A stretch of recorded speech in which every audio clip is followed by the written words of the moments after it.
Public comment. Do we have anyone that would like to discuss anything for public comment? Okay, secondly, instructional council update.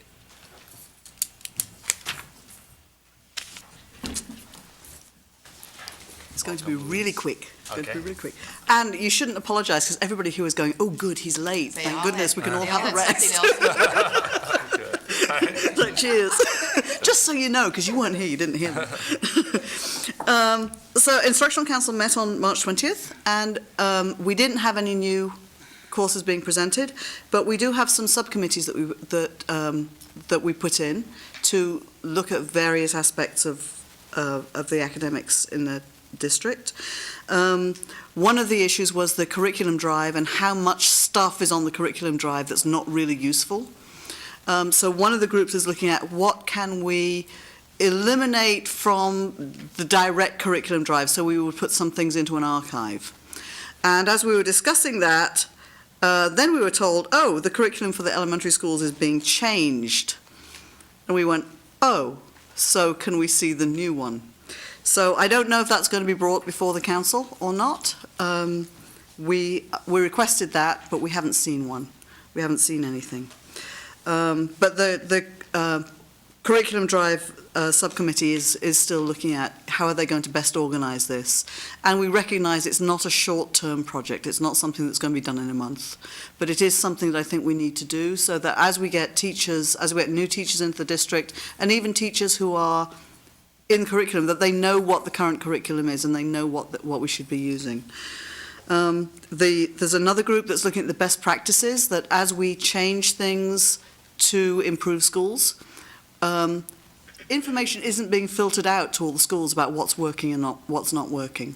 And so they're saying, you know, if somebody in a different school is doing something differently, we don't get to hear about it.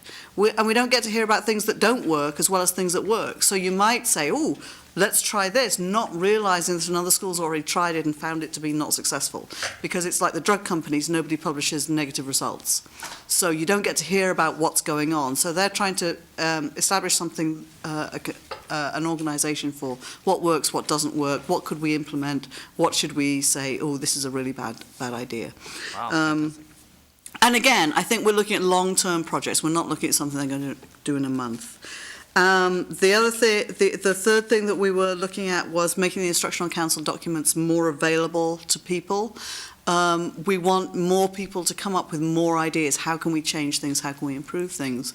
And we have put up instructions on how to bring a new idea to the Instructional Council.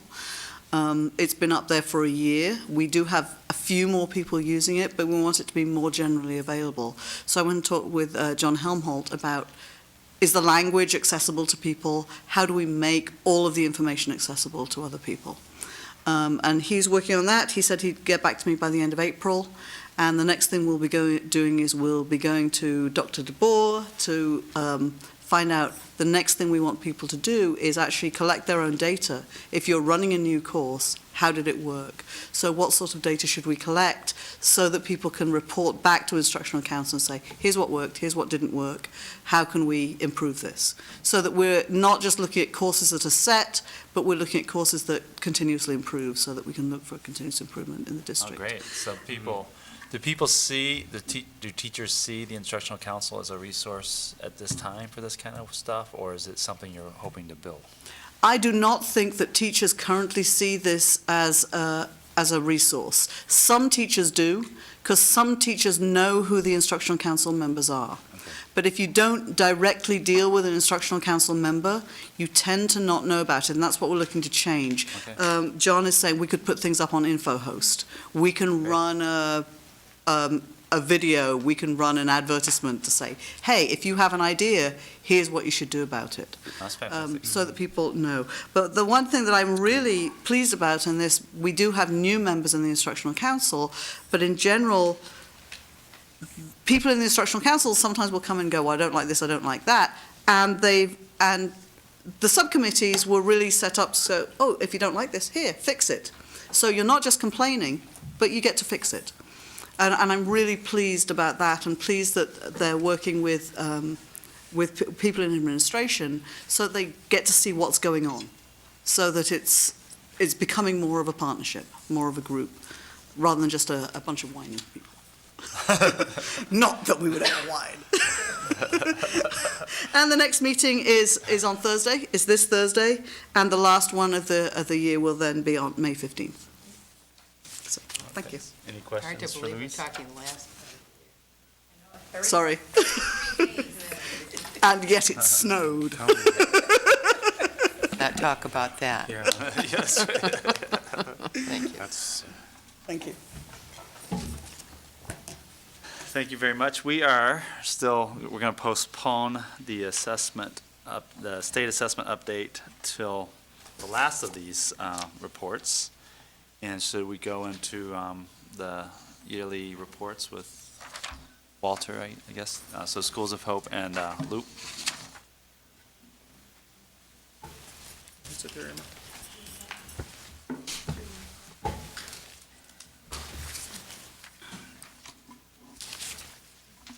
Dr. Baker, members of the board. I have a couple of the evaluation reports from the 2012-13 school year that I'd like to share with you today. The Schools of Hope report and the Loop report. You have copies of the full reports. They were posted apparently for you to access. And then today I brought executive summary. So last year you asked that when we make presentations, we bring an executive summary Right. and speak from that. Right. So what I would like to do today is just take maybe 5 minutes maybe each for, Yes. to go through the executive summary and hit some of the highlights of that. And then Ms. Irma Lopez is also here today. Irma has direct responsibility for overseeing these two programs.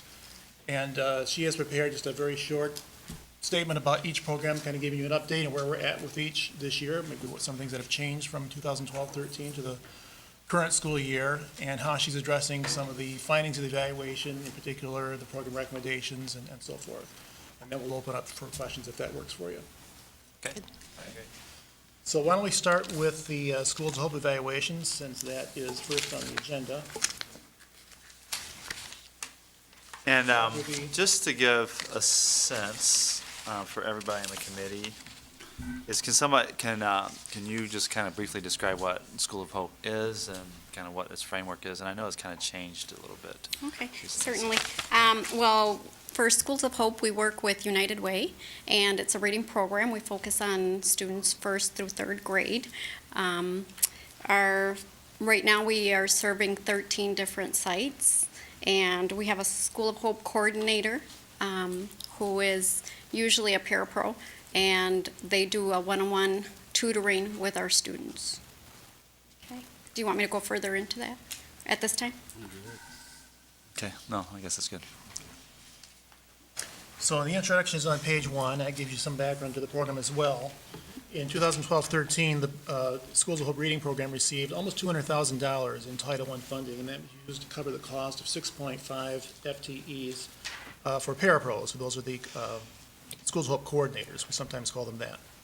So as Irma indicated, the program provides one-on-one adult mentoring with students in grades 1 through 3. And staff typically use results of the fall MAP test to identify students who we would call strategic readers. That is, those students who are not above grade level and not way below grade level, but somewhat below. And we found from all the years that we've operated this program that that particular group of students is most apt to benefit from the program. So our strategic readers are the ones we identify. So the program of literacy support includes literacy, language, and comprehension components with a balance of oral and written language development. Mentoring sessions are typically one-on-one and typically 30 minutes each. At a minimum, each school was staffed with a half-time Schools of Hope coordinator to oversee the program. Some schools use their Title I and building budgets to fund full-time parapros. So at the bottom of page 1, you see a list of the sites and then whether their coordinator was full-time or part-time. And again, that depends partly on the size of the program and partly on their funding stream. Page 2, the purpose of the study. The purpose of all of our evaluations is really to inform program staff on what's working and what's not working and then how to improve services for students. The evaluation design for this program is very simple. It's just basically 5 questions. First of all, we want to look at who are the participants in the program, who is it targeting, and how many tutoring sessions did they participate in. In other words, the dosage. What was the average rate of growth in reading from fall to spring for mentored students based on the MAP test, and how did that growth compare to the average for non-mentored students at the same schools? We look at differences or changes in attendance rates, that's the regular school day attendance rates for these students between the 2011-12 school year and 12-13. We have a survey that we do of mentors, and also a survey of the Schools of Hope coordinators to identify from their perspective what are the program's strengths and areas of improvement, what's working and what's not. Sources of data, we identify students through scan forms. So every student has a folder that the coordinators maintain, and every time a mentor meets with a student, they simply fill in a little bubble, and we collect those at year end, scan them, and then we can identify how many sessions students attended. So that's how we identify the students who participated. We use MAP scores to look at their reading and math achievement from fall to spring. We use daily attendance data that's maintained on the district's total recall student database. We compare that to the previous school year. I'm on page 3 now. And then finally, as I mentioned, we have 2 surveys, a mentor survey, which we developed in collaboration with staff from the Heart of West Michigan United Way, and then also the Schools of Hope Coordinators Survey, which we administer directly to them. So a summary of key findings in the middle of page 3. Based on the documentation maintained by program staff, there were 648 students in grades 1 through 3 who participated during the 2012-13 school year at these 15 sites.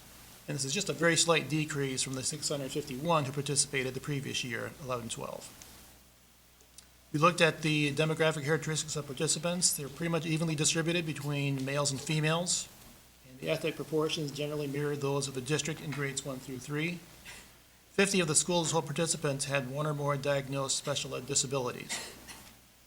As I mentioned earlier, most tutoring sessions are about 30 minutes long. Students participated in the 2012-13 in a mean average of 25 sessions, which represents about 12 and a half hours for the entire year.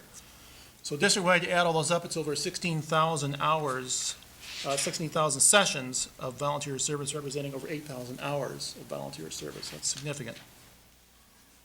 And we looked at the growth scores, the average conditional growth scores of the mentored students in grades 1 through 3, and we found that students who were mentored had greater CGI scores than non-mentored students who were in the same grades in the same schools. And if you take that CGI score on average and place it on a distribution compared to the national average, it computes to about the 55th percentile when compared to that national norming group. And when you look at the average CGI growth of non-mentored students, that places students at about the 50th percentile, so essentially the same as the average growth of students in the national norming group. So that's a very positive outcome. The mean percent of days attended was essentially unchanged for Schools of Hope participants between 11-12 and 12-13. By comparison, attendance rates decreased slightly for Schools of Hope, non-Schools of Hope participants in grades 1 through 3 at the same Schools of Hope schools. There were a total of 240 mentors who completed a survey during the second half of the school year, and the large majority of these had very, very positive perceptions of the program, and that we find that every year. For example, 95% rated the value of the program to students as either good or excellent, and a large majority, almost 90%, indicated that they expect to continue their involvement next year. 8 of the Schools of Hope coordinators completed a survey during the spring months. They had mostly positive comments about the way the program operated this year, about the communication they have with regular classroom teachers, about the quality of books that are available for students, and the support they receive from school and district staff. The recommendations are really not so much to address concerns, but they're really more about just continuing some of the good practices that are currently in place. So we find that Lexile scores that are generated by the MAP reading test are increasingly being used by Schools of Hope coordinators to identify books that students can read comfortably. And we would encourage that they continue to do this, and they be provided training in Lexile scores where needed. The mid-year MAP scores are being used to monitor the progress of Schools of Hope students and to adjust, if necessary, their book lists and the type of assistance they're receiving, and this too should be encouraged. And finally, the Schools of Hope program made use this year of one-page profiles for students who qualify for participation. It's our office that produces these, and they were used to identify students for the program and then to inform Schools of Hope coordinators of each student's relative reading strengths and weaknesses based on the fall MAP test. And either those forms or others should be used to enhance communication between the coordinators, teachers, and mentors. We found that communication is really key to success in this program. Coordinators need to be communicating with teachers and also with the mentors to improve services for students. So that is the Schools of Hope evaluation. Questions? I do. How do they qualify to be in the program? We look at students who we would call strategic, kind of the strategic reading level. They have to be, obviously have to be at that school in grades 1 through 3, and with scores that are between, I think, 30th and 49th percentile. Does that take in all the group that should be targeted, or do you only have enough funding to deal with X number? We only have enough funding to deal with X number. That's what I thought. Yeah. Thank you. But those are determined because those tend to benefit the most. That's okay. So then when you do the comparison groups, like the MAP scores, then this would be kids. Could kids fit in, so the two questions, could kids fit into that category, the strategic group, and not choose to be in schools of hope, or is it? Yeah, they could choose not to be in it. Okay, so they Correct. may Parents not could be, opt so, out. so this would, so the comparison group will not just be kids who are below the 30th Correct. percentile, but it would also be other Everybody kids in those in same their, grade levels in their at those same percentile schools. who did not participate. Okay, so that's important, okay, so these are similar Yeah. groups that are compared, okay. So then attendance, so that's the way the group would be compared to the Correct. non-SOH groups. Yes. The attendance is compared to that child's attendance, that individual child's attendance the Exactly. previous year? Yes. Okay. So what was their average rate of attendance the previous year, and did that change at all? Did it improve, decrease? And we found that basically stayed the same, although the comparison group actually went down just very slightly. Okay, so it seems to show that this helps students feel more engaged with school in general, okay, which is important. Why do you think that if it's showing these results, what is it about, because at one level it's just 30 minutes of reading, right, with an adult. So what is it that makes a program successful? I think there's various reasons, but one would be the one-on-one attention, the relationship. They're working with the same adult 2 times a month. That's what our target is, at least twice a month. So that relationship building and that one-on-one attention. Okay. Does it show any increase in level of student reading outside of that time? Has there been any? Well, I think Walter spoke to that, that there has been an increase, it shows that there's been an increase in their reading Lexile scores and, I mean, is there any evidence that they increase their amount of time they spend reading? We haven't Yeah. measured that. It's not part of the evaluation, but it's a good question. Yeah, 'cause I wonder if that's also helping. But I would imagine certainly the caring adult, the engaged in school are all pretty important things, so. I was going to say that the participation, from what I just heard with the kids and the mentors, sounds real good, because you said a key factor, and that's communication. So they're spending 30 minutes with the same mentor, and they're not getting a different mentor, so that should be some level where there's a measurement of their increasing their educational level in terms of reading. So I think that's very good, providing that you got the same mentor every 30 minutes every time you come to class. and we do want to once we get our students into benchmark, we do want to keep them in the classroom and get a different student because we have the need. So rotating the students once they have reached benchmark. And we encourage, a lot of our mentors don't want to let the students go because they have built that relationship. So if their student, the new student on their caseload is not there, then they could pull their prior student, or they could come meet with them at lunch, and they're approved volunteers, so we encourage that continued relationship.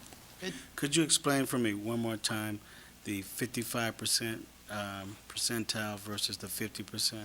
Yeah, so last year, for the first time, we started using the conditional growth index scores for our evaluations, and for other purposes as well, but it's particularly well suited for measuring fall to spring growth of students. And then what we used to do before that is just to say, we'd only be able to say, did students meet their targets from fall to spring or not? So it basically placed kids into 2 different categories. They did or they didn't. That was it. But that didn't tell you much. It doesn't tell you how much more or how much greater was their gain than any other student. They were a kid who just barely exceeded their growth target was lumped with the same group as those students who way exceeded their growth target. What the CGI score allows you to do then is to measure that rate of increase and to compare that to a national average. So if you take a second grader who participated in the program and you look at their fall score, that tells you then where their spring score ought to be, and let's say that it's an increase, should be an increase of 4 RIT points. If they actually increased by 7 RIT points, they would have a positive CGI score. If they exactly met it, it'd have a 0 CGI score. So what you can do then, is you take all those scores nationally, and like any other distribution of scores, you can plot that on a graph. And it usually looks about like a normal distribution. So the 50th percentile corresponds with a 0 CGI score. Anything positive is above 0. So that means that students exceeded their growth target. So what you can do then is you say, so if the average CGI scores were at the 55th percentile, then compared to that national average, those students were greater than what students would be expected to do by about that much. And if they're at the 50th percentile, which the non-participants were, they were exactly where they ought to have been. Which is where we need to have our students Right. at, otherwise they don't close the gap. Right, because so many of our students are behind, we're always looking for positive CGI growth everywhere. And we've always said that if you focus on growth, then achievement will follow. So that's what all of our targets are about, CGI. That's good. Very good. Carmel, while we're talking about schools, hope you want to hit some of the things we haven't talked about? Yep, let me see here. Well, one thing I think I want to say about this, that in terms of evaluating the effectiveness of Schools of Hope, so there's this very important stuff, which is the achievement of the students. But we have to recognize the significance that it has in terms of investing the community in Grand Rapids Public Schools. And I'm often running into people who said, I went to such and such a school, as a School of Hope reader, and, or I'd run into people, I mean, it's just really pretty significant, and that's probably immeasurable, but I think that certainly it ends up adding to the overall growth of Grand Rapids Public Schools as a successful district, so I think it's Good point. important to include that. We're also doing, when I say we are, my office, we're regularly doing site visits, observations to see what's going on during our School of Hope time. And we write feedback to the School of Hope coordinators, and we work closely with United Way on this. We meet monthly. We share that information and that data. We share with the principals because we want to make sure that there's that ongoing communication. We also encourage our teachers, if they have a recommendation for a student, if they see something's going on, to let us know, and we try to include those students in the program besides their scores that they're doing on MAP and MEEP. So that ongoing observation is there, and that communication with the school principal and teachers as well.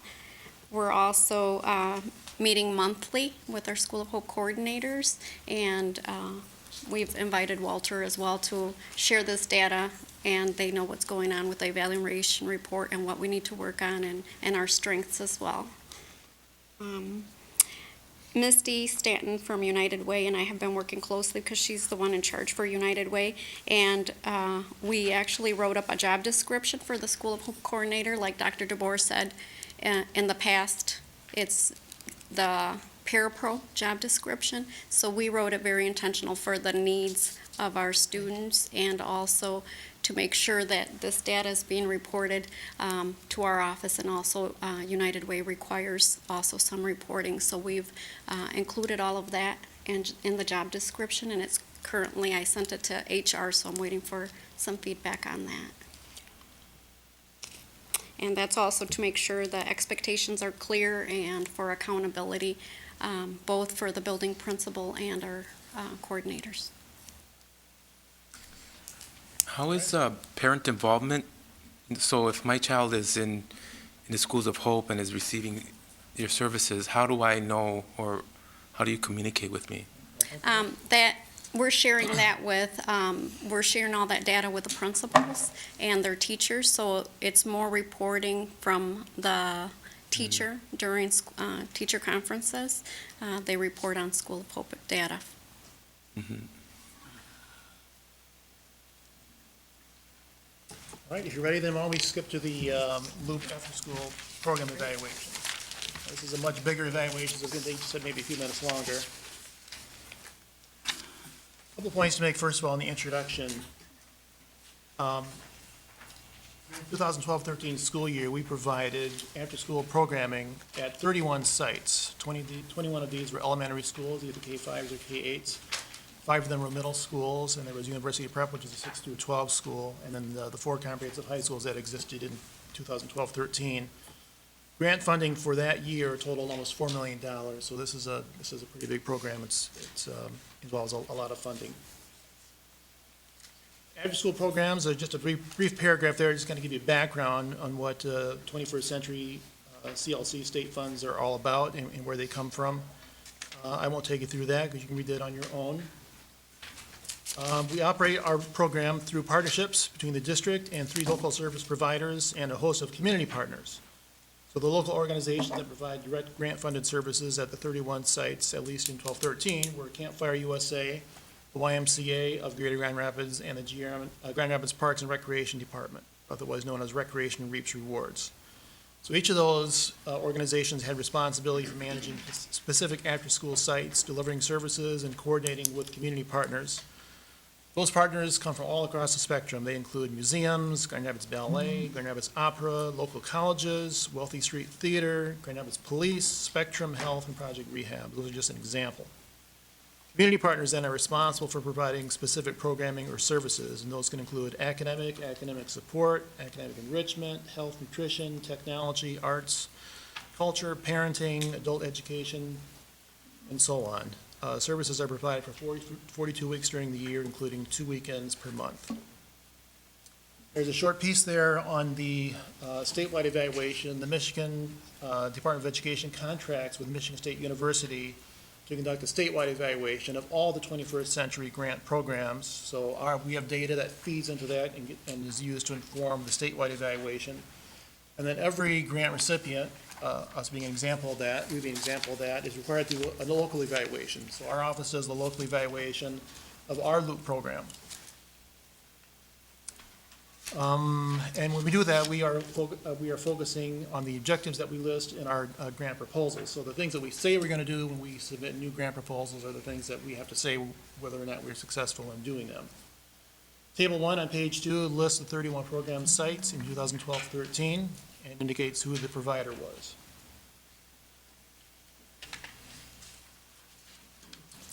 On page 3 is a list of the questions that's addressed in the evaluation. The ones that are underlined are the ones that we wrote as our local outcomes, local objectives for the grant proposals that we wrote for these particular cohorts.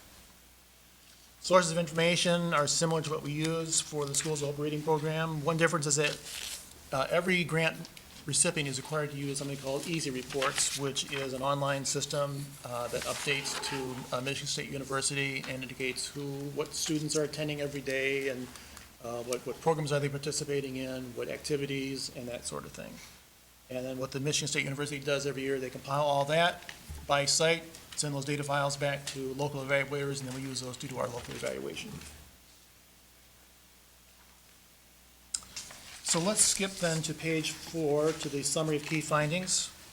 And first of all, in the area of participation, again, in 2012-13, LOOP program activities were offered at 31 sites. A total of 2,210 students attended the program on at least 30 days. Now, that's significant because the state and federal guidelines establish 30 days as a threshold for qualification as a frequent participant. We know that many students attend the program fewer than 30 days. They come in the fall for a few days, and then they disappear for a while, and they come in, they attend for a little while, and they disappear, and maybe at the end of the year they come back again. They might participate a total of maybe 15 or 20 days. We do not include them in our evaluation. They're not considered frequent participants. So any outcome data that we report is based on students who attended 30 or more days. 46% of after-school frequent participants were African American. In comparison, African Americans comprise 36% of the population at these 31 LOOP schools. On the other hand, although white students comprise 18% of the student population at LOOP schools, 12% of after-school frequent participants were white. Hispanic students were slightly underrepresented, 35% compared to 39%. 95% of all frequent participants came from families that qualified for free or reduced price lunch. And this compares with 85% of the total population at the 31 schools. Some positive outcomes. On each of the 4 survey-based measures of life skills, a majority of parents, ranging from 60 to 74%, indicated that their child had been helped some or a lot by the LOOP program. Interestingly, a somewhat lower proportion of students themselves, ranging from 39 to 47%, had the same assessment of the degree to which they have been helped in these 4 life skills measures. So again, there's a parent survey that gets done and a student survey, and then similar questions are asked on both, so it's interesting to see how those responses compare. Numerous family events were organized by the Loop providers throughout the year, encompassing a variety of opportunities. The documentation they provided for me included the dates, locations, title, and number of participants at each event. These were well attended, with total attendees numbering in the thousands. In addition, of the 595 parents who completed surveys, 81%, that's a huge number, 81% indicated they had attended family events during the year, and 94% agreed that staff informed them about family events that they can go to. So this is a pretty big part of the program. I think this is pretty significant. I was asked to speak about after-school funding in Lansing back in the, when was it? Early in the year, September, Yeah, October. yeah, and one of their issues was, doesn't this, do stuff for kids that families should be doing? And this was a point that I brought up I had this with me and brought this up, and it was pretty impressive to them, that it really engages families in schools more. And I have to think of even myself, with my schedule, a lot of times when I'm at the school, it's at Loop, it's not at the end of the school day. So that's when I'm encountering people, so it's really helpful. And that's one of the few opportunities that parents have to engage Yeah, in activities like that, so. right, so it's really important, so. Flipping the page, on page 5, every 21st Century Site grantee is required to do a self-assessment called the Youth Program Quality Self-Assessment, and it's done by teams of people who come into the different schools and use a rubric to evaluate different aspects of the program. Our evaluations are always very positive, so the results this past year, in 2012-13, showed high levels of program quality on all 4 domains: safe environment, supportive environment, interaction, and engagement. On a 5-point scale, those domain scores range from 2.8 to 4.6. I do want to add, there is a rubric that will give you the points for that, so that's helpful. We did a survey of Loop program staff, and we received responses from 217 staff, and those were largely positive. In the areas of professional development, for example, 76% agreed or strongly agreed that they were informed about how staff at this program are expected to work with youth. 83% agreed that they were informed about what this program is trying to accomplish with youth. 70% agreed that they were in daily communication with their supervisor about how things are going. Similarly, a large proportion, 80%, agree that they are satisfied with their job at this after-school program. And most staff, 2/3, indicate that they attend regular staff meetings ranging from once per week to once every 2 months. Staff meetings were described as well-organized by 82% of staff. 92% agree that staff meetings are open to input from staff. And in the area of staff practices, 62% agree that staff listen to youth more than talk at them. 75% agree that staff have youth help or mentor other youth in completing a project or task, and 82% agree that staff are effective at providing youth with meaningful choices during activities. So on a number of similar questions, a large majority of staff indicated that youth are involved in goal setting, planning, content, and rules and guidelines. In one area of concern, 49% indicate that they never review and interpret evaluation data with other program staff, and 49% indicate they never conduct program planning based on a review of data. Finally, 79% indicated they receive positive feedback from their supervisor either about once a month or nearly every week. We did surveys of students. There are 2 different ones. There's one for the lower grade levels and one for grades 4 and up. And survey responses from participants in grades 4 and up show positive attitudes about other participants, the program itself, staff, activities, making decisions in the program, and the schoolwork that they do. Of the 627 respondents, 86% agreed or strongly agreed that they really like coming to the program. 86% agreed that they have fun while they're there. 87% agreed that they feel safe. In addition, 89% agree that at this program, it's okay to make mistakes as long as you're learning. 88% agree that at this program, how much you improve is really important. And 86% agree that the program is helping them get their homework done. So high proportions all across the board. We surveyed parents, and 595 of them completed surveys, and they too show very strong support for the program and its impact on their child. They indicated the 2 most important reasons for enrolling their child in Loop were, first of all, that it's a safe place for my child after school, and second, I hope it will help my child do better in school. 98% agreed or strongly agreed that their child was safe in the program. Similarly, 97% agreed that the program staff treat them in a positive way. 98% agree that when they go to the program, staff are doing things with the kids. 96% agree that the staff in this program know how to work with a child like theirs. And then when asked to grade the program, 69% rated it an A, 24% a B, 7% a C, less than 1% a D, and none rated it as an F. Survey responses from classroom teachers. So these are teachers who work with Loop participants during the regular school day, and they could have filled out surveys for more than one student, so that's why the numbers are so high. The survey responses from classroom teachers on behalf of almost 1,500 Loop participants show that a much larger proportion of students showed improvement in classroom behaviors than declines, and that's basically what the questions ask. An analysis of MAP fall to spring gains from the 2012-13 school year shows that the average CGI scores of frequent participants were virtually identical to non-frequent participants at Loop schools. This was true for both reading gains and for math gains. The average CGI reading growth score of 0.12 places these students at the 55th percentile, and the average CGI math growth score, 0.28, places these students at the 61st percentile. So although they matched non-participants, they still had very high growth scores that place them well above the national average. Some areas where challenges persist. I did mention earlier that on the staff survey, about half the participants indicated that they never review and interpret evaluation data, and 49% never conduct program planning based on a review of data. The program did not meet its stated objective of having 60% of frequent attendees increase their rates of school day attendance. Of those frequent attendees with school day attendance for both years, 35% actually increased their percent of days attended, and this increase was slightly less than that of non-frequent attendees at Loop School, which is 37%. It's a very slight difference.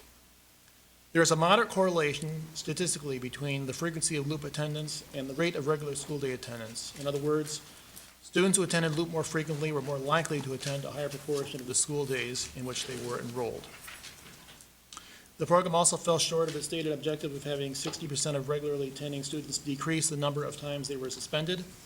Of those frequent attendees who were suspended at least once in 11-12, 54% had fewer suspensions in 12, that should be 12-13, that's a typo. This proportion is less, 61%, than that of non-frequent attendees at Loop schools. And again, there's a modest but inverse correlation between the frequency of Loop attendance and the number of suspensions received. So in other words, students who attended Loop a greater number of days tended to have fewer suspensions. So two recommendations come out of this. First, at a minimum, all Loop program staff should be provided with copies of the annual program evaluation report. And ideally, site managers should use the evaluation findings at staff meetings to inform practices at the site level. And then secondly, program staff should work with Loop providers and teachers to discuss how Loop academic and academic enrichment content can more closely align with GRPS curricular content, thereby making Loop participation a more direct Tier 1 or Tier 2 response to intervention. So that's a great segue, I think, to Irma, because she'll talk about what's currently happening in the program and how some of those recommendations are being addressed. Can you do me a favor and give them these? Yeah. Thank you. I have a question I want to ask, if that's okay. Going back to that 49%, is that 49%, is the reason for the 49% is what you just finished saying in reference to the evaluation report, that they don't have it? That why they don't respond in terms with a higher number? The question asks them, during the previous school year, did you use program evaluation reports to inform your work, basically, is what it boils down to, and 49% said that they did not. So, I mean, it's about half did, and about half didn't. Okay, was there a reason why they did not? Is there any measurement on that? Or? Well, that's one thing Irma's gonna address, because I think we need to address that, and then we've taken steps this year to do that, so that's why it's a good segue for a good question for Irma's part. Okay. That report in front of you is last year's information, and so this year, well, let me answer your question first. I don't know why they answered like that. I don't know if why half of the people did and why half of the people didn't. But what we do is, this year, we're doing monthly meetings with all our site coordinators. And this year, we did a data session, which Dr. DeBoer came in and went through the evaluation. We had a gentleman from the state come in and go through our YPQA data. And we did a 4-hour work session with our site coordinators, reviewing all the data, seeing where they were at, and writing goals for next year. So the only thing that was a little bit difficult is we had 31 sites last year. This year, we don't have 31 sites. We have 25 sites. We're not sure what we're going to have yet next year, but we wrote goals based on the data that we have in our current sites.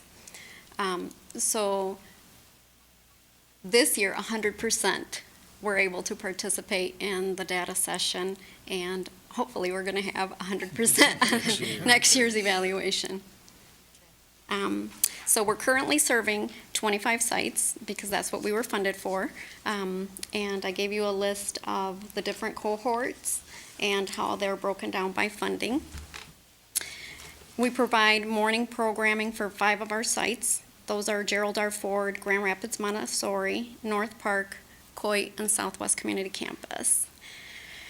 The 13 sites for cohort F, that funding will close June 30th.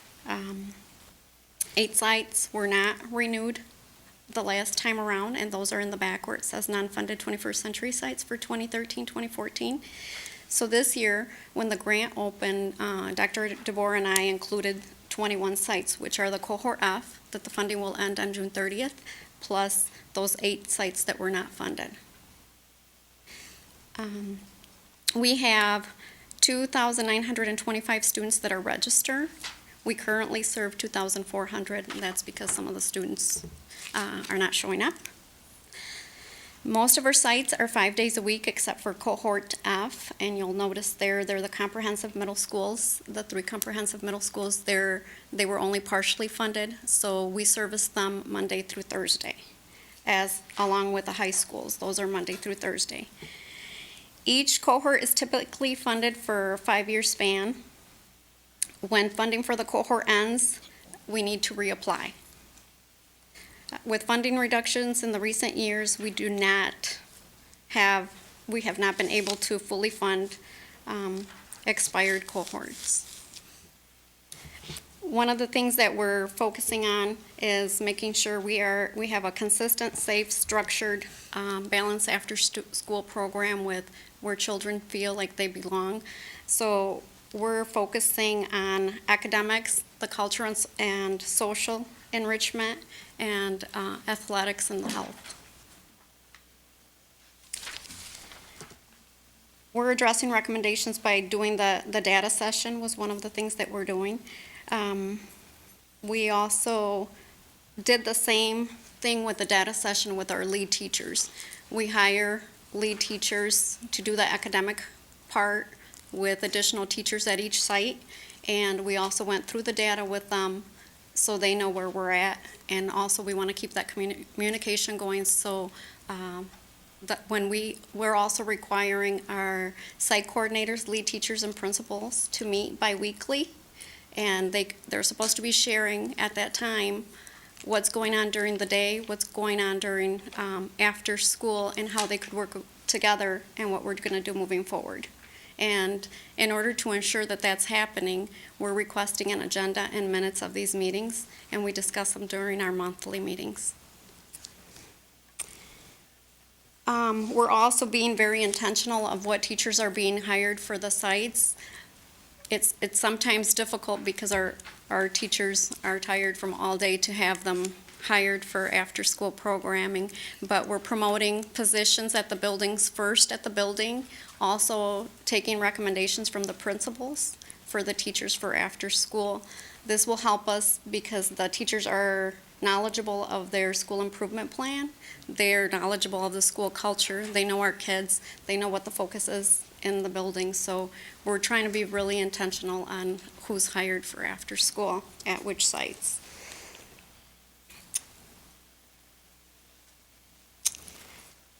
We're also requiring at least one family event a month, and also they can pair up with a building to do this. And like you said, Dr. Baker, a lot of times this is when our families can show up. We want to make sure that that relationship is not only for after school when our teachers are there, our principals are there, we're trying to include everybody so it's a good flow from day to after school. We're also doing site visits during the academic portion and during the activities portion, and we're also giving feedback, next day feedback, and that will go to the principal, the site coordinator, and the lead teacher, so everybody's on the same page. When we have our special ed students in the program, we're making sure that we're communicating with their special ed teacher or with a social worker to make sure that we know what's on their IEPs and what strategies we can use to assist our kids.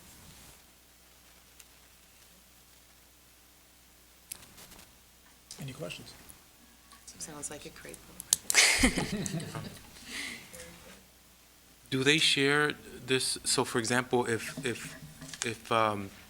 there's a Loop kid that is coming up for SST, is that person available to say this is what we're doing, or someone reporting, hey, they're involved X amount of time during our Loop times at the school, or anything like that, or?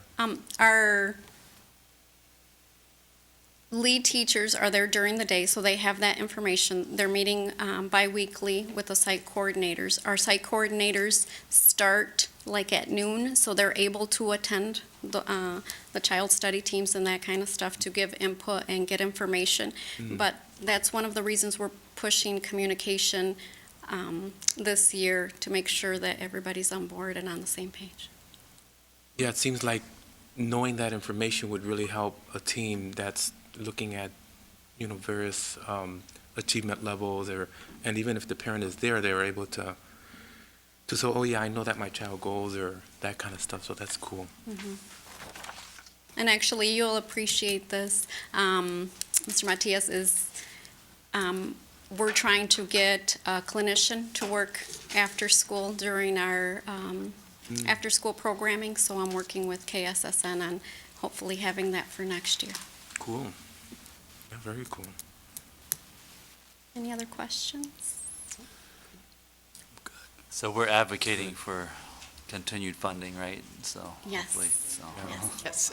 And we Yeah. have our collaborative More youth funding, right, fair. 'cause to get back to where we were, because we are in danger of losing, so. Yeah. And we have our collaborative youth fair April 26th from 9:30 to 1:30, so we're also inviting everybody for that.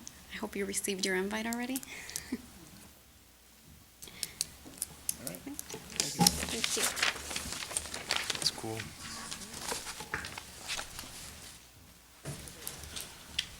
It's good news.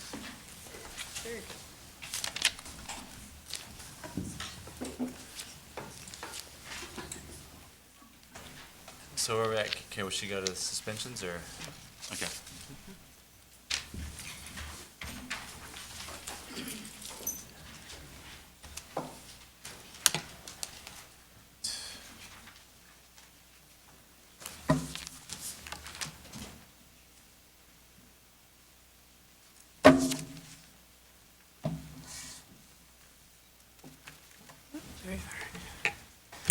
Good evening, everyone.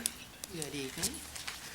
I have the suspension report for this year. Everything that you see will be a comparison between the beginning of the school year last year to April 8th last year, and the beginning of the school year this year to April 8th this year. So that's the time window of all the comparisons. Do you have like other extras, or is this a- No, I called to have it make some. It should be in your. Yeah, I have mine. It should be there. I haven't.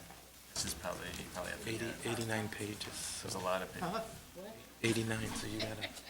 Yeah, just start, I gotta go along. go quick. I won't. What's it doing? I don't know, what are you doing? Good. I'm You superintendent. need to go to like 95. Is there a way to jump to 95? Or use Carolyn's. I don't know how to jump to. There you go. That's what I was trying to Oh, do. yeah, well, that's easy, but that's, it's only number 8. It and wasn't would easy take- for It will me. take me the whole time. It's the paper. Yeah.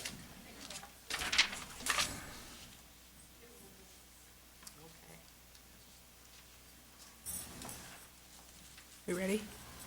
Yeah, yeah. The suspension rate for, again, those two time periods are actually the exact same, coincidentally. But there's been a slight decrease from the number of students who've had one or more suspensions from last year. Last year was 14.5, this year is 14.2. The number of suspensions of African-American male students with IEPs has decreased from 14.7 to 13.2. The average length of suspension has decreased from 6.26 to 5.79 days. Last year at this time, we had 51 expulsions. This year, we've had only 37. And last year, there were 42 violations of public acts, and this year, we've had 23 violations so far. What you see here is is the breakdown of what the offenses look like. We presented before that the majority of the offenses that we saw were disruptive behavior, disobedience of school rules, and other were one of our top three. For last year, the sort of darker purple, purple and orange and yellow, if you look at that, basically 3/4 of all suspensions were disruptive behavior, disobedience of school rules, fighting, and other. There were 25 remaining offenses that made up that last quarter of suspensions. This year, it looks different because we have disabled the use of disruptive behavior and disobedience of school rules, as well as other, because it didn't give us an accurate picture of what was going on in the buildings without pulling the comments for every suspension that was entered. And there was no way to sort the comments without reading every comment. And so those categories will continue to shrink. But what we're seeing now is an uptick in insubordination, which is a new category that we added in January. And that is now one of the top 4 offenses that we're seeing. This year and last year, the numbers look similar. Male students are being suspended at a ratio of 3-to-1. Divisionally, third graders are being suspended. More third graders are being suspended, more seventh graders are being suspended, and more ninth graders are being suspended. And those are just raw numbers, those aren't suspension rates. So these are numbers? Those are the numbers of students suspended in that grade level. So there's more third graders being suspended. More third graders than last year.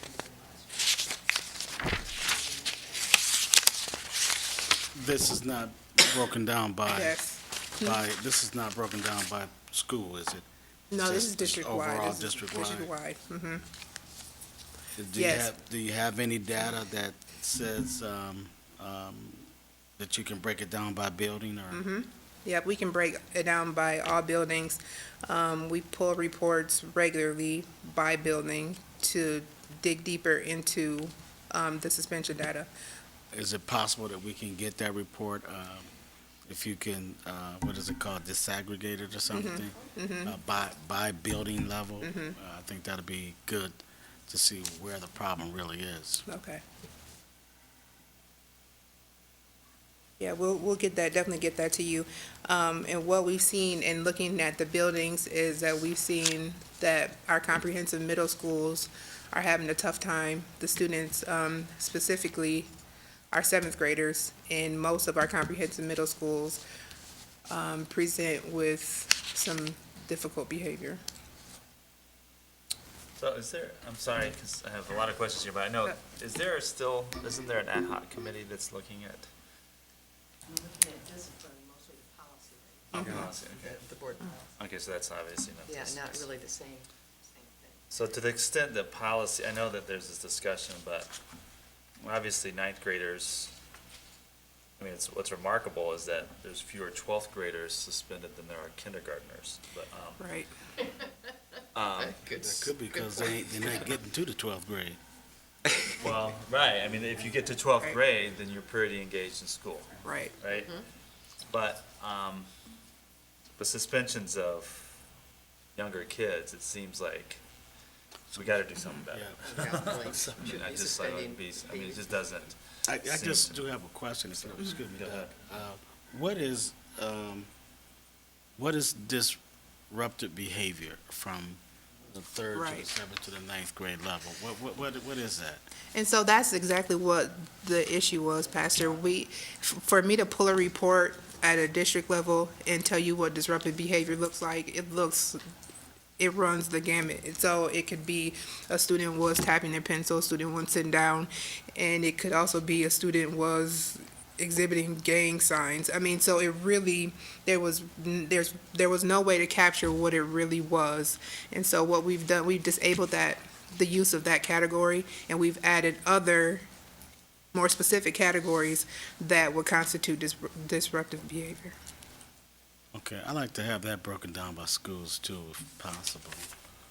The disruptive behavior. Yeah. And it looks like, if I remember the one discussion we had, it looks like disruptive behavior gets interpreted. Yes. It could be anything, right? And then with that, can we look, but do you know, specific, I guess, teachers that are involved in that piece and classroom management pieces, as well as, the parent involvement in some of that? Because it seems to me like it's kind of alarming, but also looking at how equipped the teacher is to really handle those pieces of the disruption, and then however that gets worked out or not, or whether the child has to be removed. Obviously, there are, suspensions, so it's such that it's requiring that, or that's the motive. The other thing is, how is, I guess, student services responding to that? So if they're seeing that X school is really exhibiting a whole lot of disruptive patterns, how are they addressing it? Hey, can we sit down and figure out how to address this with, teachers, parents, administration? How is that working out, or can you address that, or? Right. For the most part, student services wouldn't see these students for disruptive behavior because they wouldn't go up for hearing for disruptive behavior. So these are generally your short-term suspensions. So anything 10 days and under wouldn't come to student services at all. So the hearing officers wouldn't necessarily see that. This data, buildings should really be looked at the building level. And I think that building teams should start sitting down to discuss what's happening in the building, where are the majority of the referrals coming from? Is it a problem in the classroom, or is it a problem in the hallways? And so one of the things that we've done, we've met with 3 of our middle school buildings and completely broken down the data to figure out what the issues are, where they're coming from, and then the schools have come up with a plan that encompasses staff, students, and parents.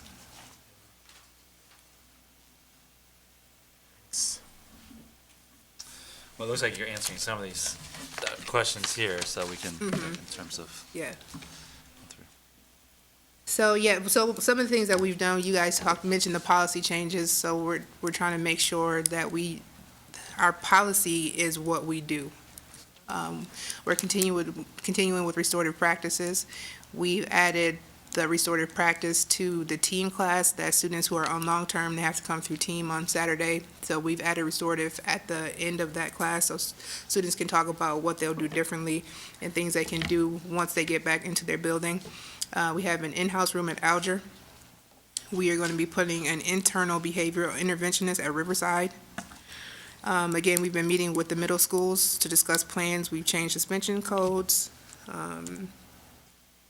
The special ed team does a RAP, a review and analysis process with the buildings to go over suspensions of students with IEPs. We're still doing PBIS, training staff, because Reverend Matias, you brought up, is it an issue of sometimes the staff not knowing what to do?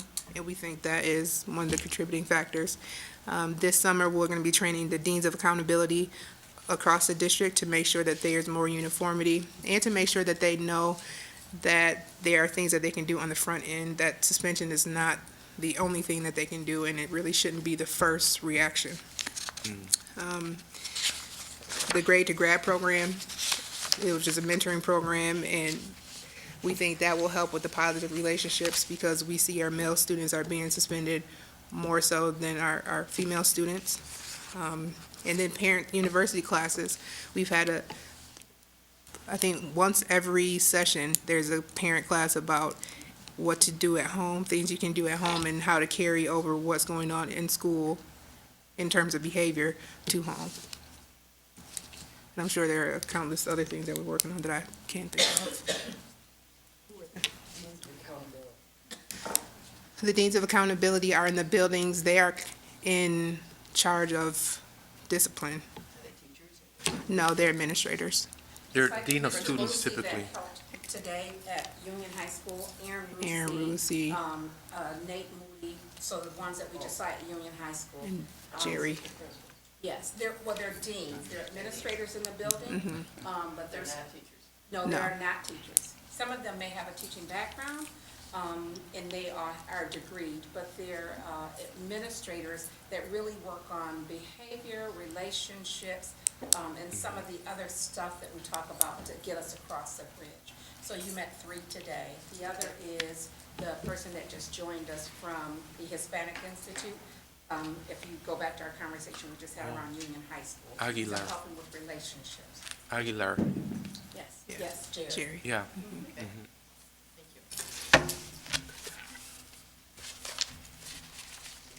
Any other questions? I have one more. Yep. I'm looking at the suspension data trends. Individually, more third graders are being suspended, meaning more third graders than last year. More third graders than K-5. I The see. chart. I see, Right. yeah. I'm looking at the chart. I was like, I misunderstood. Yeah. So in an elementary school, more third graders out of all of the other grades are being suspended than any other grade level. You would think that at third grade, they've made that adjustment to, the classroom setting. I'm used to coming here. Yeah, and so I think one of the things that at a building level we can start talking about is why is there a spike in third grade? And then there's a decrease then in fourth and fifth grade. And then sixth grade, then there's a spike in seventh grade. And so I think at a building level, those are things that buildings need to figure out what's Yeah. going on with their students. I get that. And it would be interesting, like Pastor clear to Moody me. said, the breakdown of the incidences, because, at third grade, sometimes they're experimenting on stuff, and it looks strange to people, but, Right, overall, it's understandable, and there are things that you can do to address that, right, class-wise, or parents and right. things like that, so. How many fourth graders do we have, or third graders do we have? Right, so, You know, yeah, I would need to get that number to get a rate, to see if Yeah. do we have more third graders than any other group? yeah, what's the, it's like, Yeah, as Dr. Baker just said, it's almost 400 third graders are being But what's good to know is that suspended. I guess, the Yeah, that's, third more of them graders than from last last year year are were- less likely to get suspended than the Right. fourth graders this year. right. So- I guess you can, Yeah, you gotta work it with nobody gets suspended if possible. Well, third right. graders, I want to know, why on earth are we, let alone When kindergarten, you break that first down, you will break it down by ethnicity and gender and Got all sex. kinds of data, I'm sure. Absolutely. Yeah, and Data than also when you do it by building, I don't know if this can be done, just hypothetically getting ready to say this, if it can be done when you do it by building, is it possible to look at the particular teachers of each class? Teachers don't suspend. No, but there's a reason why they send them to the people to suspend them. Right, so yet we can figure out where the suspensions are happening, because that is one of the fields that has to be completed in TR, so we can tell if it's a classroom or the hallway or the bathroom or. Interesting.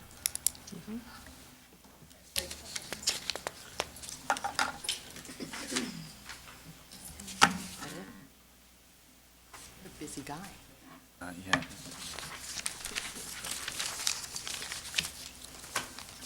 But what I do like is that we have the information where we're able to really figure out some really good positive responses to that. And I think for parents, that's a good thing. If I know that my school is dealing with these kinds of issues and informing me and then even involving me, I would want to be part of the solution. So that's good. That's good accountability for us. How soon can we get that information? Give me a couple of days to pull some things. The report is already written. That will give you a breakdown of all of the things that are happening in the school, and it will tell you special ed, it will tell you male, female, it'll tell you all of that stuff. So the report is written, we'll just have to manipulate it and make it pretty. Got a lot of data in there, I'll bet. That's great. Keep it simple. Yeah. Okay, will do. I think that's the difficulty. You've got so much data, probably. How do you make it, Narrow put that it in a down. way that is, It'll be a challenge, probably take you, this would be my guess. a couple days in a weekend. Yeah, there you Next go. week, will be good. Okay, You ain't gotta worry about this. Not anytime this, so next week, this is a special week, so okay, it's Holy Week, so I want you to all right, take your time doing it. okay. Very good. Thank you. Now we have more fun.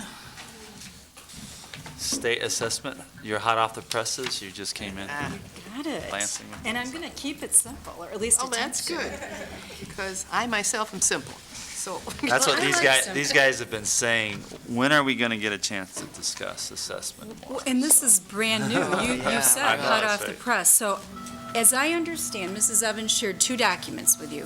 One is a short two-pager that was released by the state in March, I think, and the other is a bit longer. So what I want to do is kind of touch on the big highlights, and then if you have questions, I'll do my best to answer. But, you know, the assessment landscape at the state is changing, and not all of it is completely nailed down, but a lot of it is. So the first document I want you to look at would be the shorter, the smaller one, the two-pager, and go to the second page.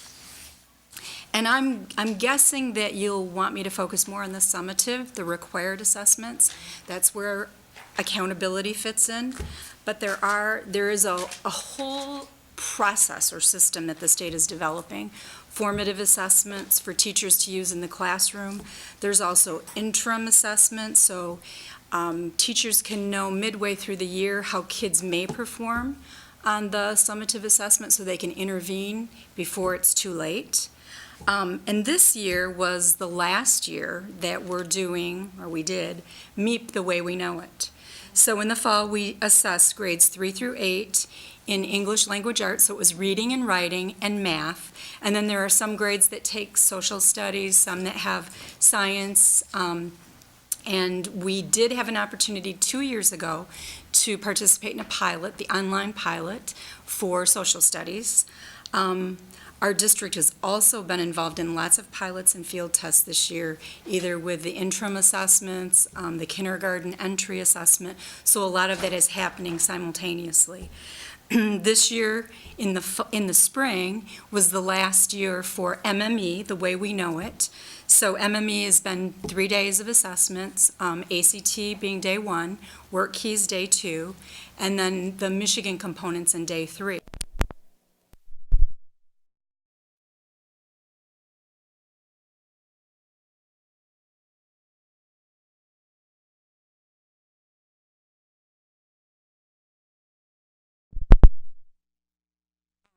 This year and in previous years, we used ACT as our college entrance test, and then the ACT work keys for the work skills test. There was an RFP done, and I think they were compiling all the information, and I believe that will be released sometime in the next few weeks, but we don't know that yet.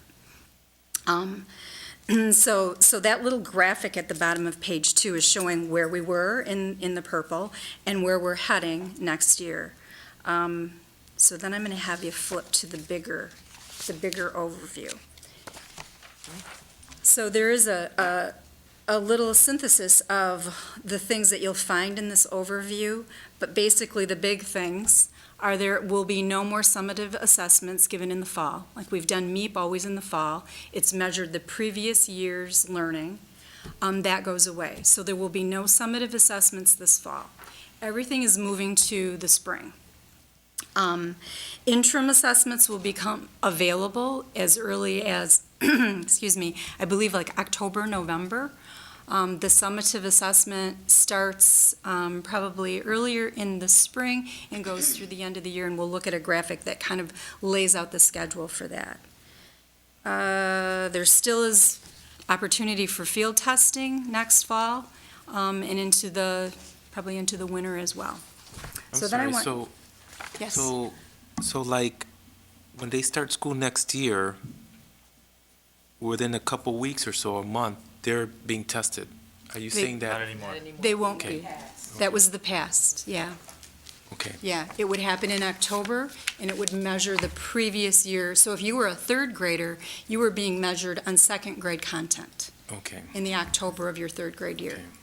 Perfect. So if you flip to page 6, there's a nice graphic that gives the spring 2015 summative assessment calendar. So one thing I want to note that I said there were some grade levels that took science and some grade levels that took social studies. For example, science used to be taught in 5th and 8th grade, assessed in 5th and 8th grade. This year, because we're moving to the spring, remember I said in the fall they were always assessing the previous year, so those assessments will move down a grade level. So science will be assessed at 4th and 7th opposed to 5th and 8th. The same will hold true with social studies. That was 6th and 9th. It'll now be 5th and 8th, if I do my counting backwards right. The state has identified a window. It's typically a 3-week window for many of the assessments. And I forgot even to mention, it's the Smarter Balanced Assessment, measuring Common Core. So, and that was sort of up in the air. You know, earlier in the year, the legislature there was some conversation around Common Core. They did vote to support Common Core, and the assessment was determined, I think, just before spring break, that we would go. The state, the MDE, did a big exhaustive study of all the different options out there, and they did decide upon Smarter Balanced. So this lays out the grade levels and when they would do the Smarter Balanced assessment. Now, Smarter Balanced measures English, language arts, and math, and it will be grades 3 through 8 plus 11th grade. We still have to assess the other content areas, so there will be a MEP online for social studies and science, and again, we still have to do the college entrance and the work keys, and that will be determined in the next few weeks.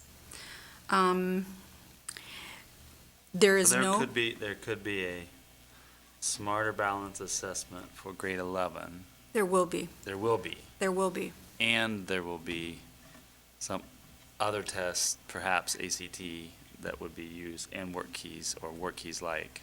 Correct. So, in the, What page number do you have? this is page 6 Got of it. the All right. larger one. Sorry.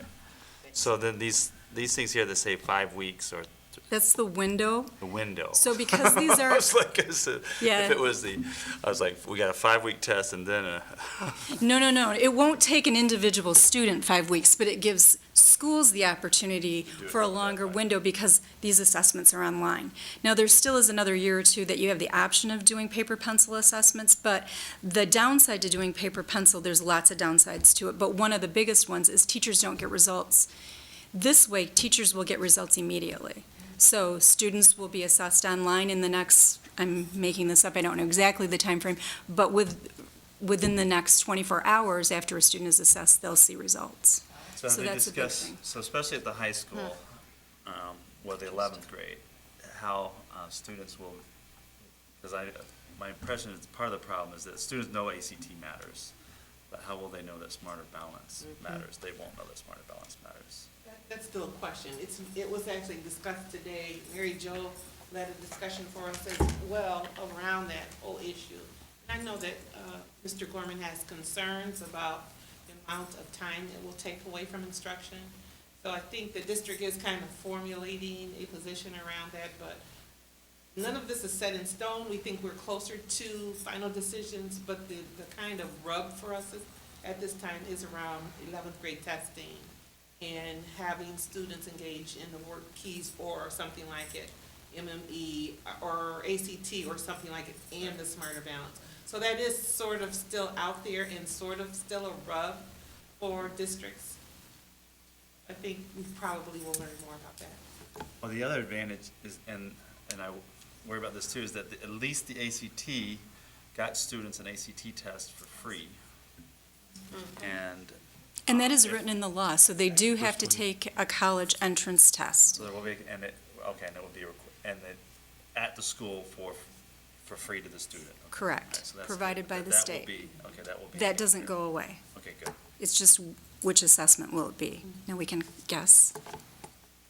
So like, similarly, like, so during conferences, parents got a look at their kids' scores, and within, so like, I think it's the MEP, or no, maybe it's the MAP, but when the teacher was going over it, they would see, okay, this is where your student is, this is where they ought to be, and then this is where they ought to be for college readiness. Well, the metrics haven't been worked out to my Okay. knowledge, and so this is the first year doing Smarter Balance, so my assumption is that's gonna happen down the road, right?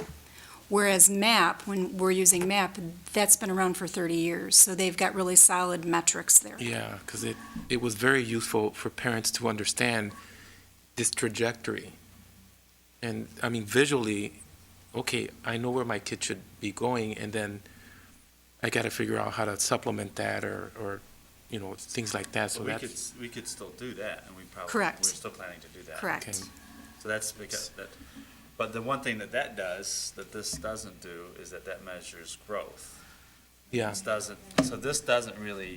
really becomes more an assessment of the school, not so much the individual It's an child. accountability assessment. And my assumption is down the road, they will have the metrics to measure growth, but they won't right off the bat. Mm. One thing I didn't note earlier, for the alternate assessment or a modified assessment for our special ed population, an IEP team could determine that a student needed the modified assessment, and they would take the MEP access. That went away. There isn't the MEP access. But for students who need the alternate assessment, my access is still in play, and there's something called dynamic learning maps, and I don't know that has been all nailed down as well, but there will be an alternate assessment for students special needs students. Those that require it. Any questions that I can attempt to answer? This goes back to the very beginning, and it's just that formative assessment, so are they planning to offer just formative assessments as tools? Tools. Okay, but there would be no expectation, because No, it would be for teachers to pick and choose. The Okay. interim assessment is also optional. Okay, And that could be used by teachers if they wanted to, progress monitor. So they want to assess students earlier in the year and then later, maybe mid-year before they take the summative. any other discussion on how, obviously interim assessment is good for a teacher who's concerned about attaching the end of the year assessment to teacher evaluation. Is there any discussion about the expectations of incorporating this score to teacher evaluation right off the bat, or? I've not heard that. Anybody on the evaluation team? No, what we would want to do is give ourselves enough time to build a pool of data Right, so that we have a couple of years to really standardize what would that look like. okay, good. So, no, not in the projection or anything, but that's part of what Carolyn referenced. We have to figure out what's the transition, because we don't want to keep double assessing our kids either. Right, And we want the assessment to be about the kids. right. Not about the evaluation. The assessment informs the evaluation, but we're not assessing kids to inform teachers. Right. Exactly, it's because once a kid figures that out, so. It's about So, what has the student learned. yeah. Correct, and then I think we all are taking a position, we just want to be fair Right. as well, until we know more about it. Good, okay. And then how will we communicate this to parents, especially in the transition, in terms of what that looks like for them, or how they understand how their child is going to be evaluated, and then the learning process, for them, so that they feel like, okay, my child is learning, or my child is taking these exams or tests or evaluations, and so that it makes sense to a That is the parent. district task, to figure Okay. that out, yes. So I can just say that we have parent documents that are ready, and they are online now. They're listed under our parent university, they're listed in a couple places online.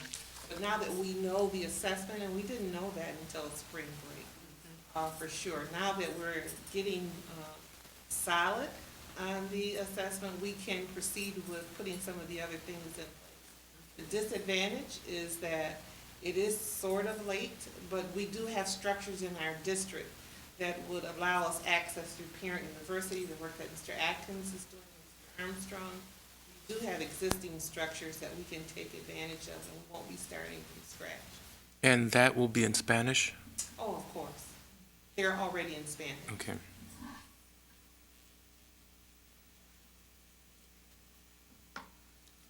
Questions on this? Whole new era. It is. Does sound Isn't it? like, It is. at I mean, at least we're not measuring tests in October, I mean. Yeah, that's good, that's good. Yeah, that's It'll good. be quite a lot Yeah. of work this Very year. helpful. It'll be an interesting year for sure. It will be indeed. Good job. Any questions on this? Nope. Thank you. Anything else? Carol, I know I sent this off yesterday, this note off about discussing posting materials online, and I don't know, I'd like to have just I'm just operating with what our past discussions were, and I'm not necessarily strongly, I'm more in favor of posting as much stuff as possible, but I'd like to just know what we're gonna do, and then instead of, So we didn't want to seem like we were not being cooperative. We just were kind of in a dilemma and not knowing exactly what to do, like where do we post? And then we sent you articles that were under copyright, things like that. We also had several reports that if someone wanted to, they could look at them and identify specific students or teachers. And we wanted to be sensitive to that, and I think what we have to do is go through some of our reports in a more fine-grained way so that it doesn't become like something that we did not intend. So there were a couple of issues. One was around copyright. And I just have to be very careful about when I give you all articles to read that, and most of them are under copyright, that we understand that if we publish them on the internet, then we are violating copyright laws. And they are just for you, but I think sometimes that background is important. And then also schools have to probably provide you all with data that's more on a higher level, so it can be traced back to specific classrooms and schools. I don't think the intent of all this is to single out teachers or schools or classrooms, so we just need to look at guidelines we give. But I looked at what we presented today. Most of what we brought you regarding the assessment is on the state website, so we're very comfortable with that. There was one piece in suspension, we may have to just be careful with that. I don't think we want to single out teachers in a public forum. We just need to make sure that we're not doing that in the process. Sure. And in some instances, when we look at individual schools, if there's one classroom, it's easy to say who we're talking about. well, is there a way that we could have, we have a packet, so there's, like, in our regular board meetings, there's the stuff there's the agenda, and then there's stuff that's deleted for only the eyes of board members, right? That are confidential student reports. So the packet has the full documentation of everything for the board members to see. And then the agenda one has most of the items, except those items that we shouldn't be sharing publicly. Is there a way that we could just do that? The other thing is that, for instance, if I walk out of here and somebody asks me, can I see that report? I could just hand them the report. I don't know that there's perhaps something that's in this report that's okay for people to read, but this report that isn't. And yet, and especially since all of the stuff that we discuss here is eventually accessible anyway, the packet at least that arrangement means that I know that the stuff that's in that little red portion at the end, I'm not supposed to share, because that's just for board members and it's confidential information that we shouldn't be sharing. And then the other stuff is accessible to anybody. Is there a way we could do that? We can definitely do that. Carol and I talked about how best to honor, to post the information, but still protect our staff members as well as children. And we didn't have a chance today to disaggregate the information, but we definitely can do that the same way we do with the board packets.